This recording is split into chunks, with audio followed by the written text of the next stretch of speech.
श्री हरिवंश महाराज जी। महाराज जी, बचपन से लेकर अभी तक जीवन काल में हमेशा मैंने हर बात भगवान से की है, चाहे वो सुख की हो या दुख की हो। हमेशा से मुझे ये लगता रहा है कि परमात्मा मेरी बात सुन रहा है, पर कभी भी मुझे पूजा पाठ नहीं करने का मन हुआ। बस परमात्मा से बात करना अच्छा लगता है। तो क्या मुझे पूजा पाठ की तरफ ध्यान देना चाहिए? नाम जब थोड़ा टाइम करती ऐसे हूँ ऐसे कोई केवल बात नहीं। मनोराज्य है। मनोराज्य किसका है? ऐसे मनोराज्य, कोई साधना नहीं, कोई भक्ति नहीं है, कोई ज्ञान नहीं है, ये मनोराज्य है। इससे कल्याण नहीं होने वाला। नाम जप करो, भगवान की लीला चरित्रों का गायन करो, प्रगट में भगवान की सेवा विराजमान कर करो। ये सब मनोराज्य से कुछ नहीं होता है। कोई अनुभूति थोड़ी हो जाएगी, कोई भगवत प्राप्ति थोड़ी हो जाएगी, कोई सिद्धावस्था थोड़ी आ जाएगी। साधना ही नहीं है तो क्या? मैं तो मनोराज्य है। भगवान से ऐसे बात कर लोगे? भगवान से बात कर लोगे? नहीं, सच्ची बोलो, क्या मनोराज्य है? अपने मन से बात कर रहे हो, भगवान से बात कहाँ?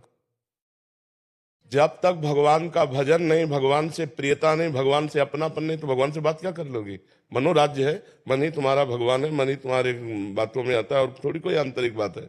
इसलिए मेरी प्रार्थना है कि आप अपने जीवन को बर्बाद मत कीजिए। भगवान का नाम जप कीजिए, एक नियम लीजिए। इतने मिनट, इतने सेकेंड हम भगवान की पूजा करेंगे, थोड़ा पाठ करेंगे, रसोई बनाएंगे, भगवान को भोग लगाएंगे, उनसे हम प्यार करेंगे, तब तो वो बात मानी जाए कि आप बात करते हो। केवल बात करने से क्या होता है?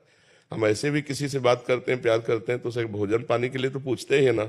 आइए, बैठिए, पानी पीजिए, भोजन कीजिए। अब सेवा है नहीं ठाकुर जी की आपके पास, ठाकुर सेवा करती नहीं, भगवान की बातें करती नहीं, भगवान के चरित्र नहीं गान करती, भगवान का नाम जप नहीं करती हो, तो फिर क्या है? जीवन खोखला जीवन है।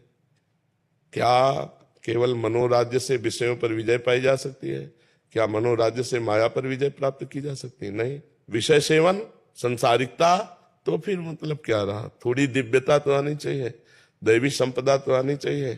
हर समय भगवान में पुलकित होकर के स्मरण कर रहे हैं, रसोई बना रहे हैं उनके लिए, सोहनी लगा रहे हैं उनके लिए, पति परिवार की सेवा कर रहे हैं, भगवान की प्रसन्न, अभी जीवन बदल जाए। तो मुझे लगता है थोड़ा नाम जप कीजिए, थोड़ा भगवान के चरित्रों का गायन कीजिए। श्रीमद् भागवत रामचरितमानस में बड़े सुंदर सुंदर भगवान की लीला चरित्र है, और ठाकुर जी घर में विराजमान कीजिए। जिसके घर में ठाकुर जी नहीं, स्मशान है घर। जिस घर में 30 मिनट संकीर्तन नहीं होता, दुखों का घर है।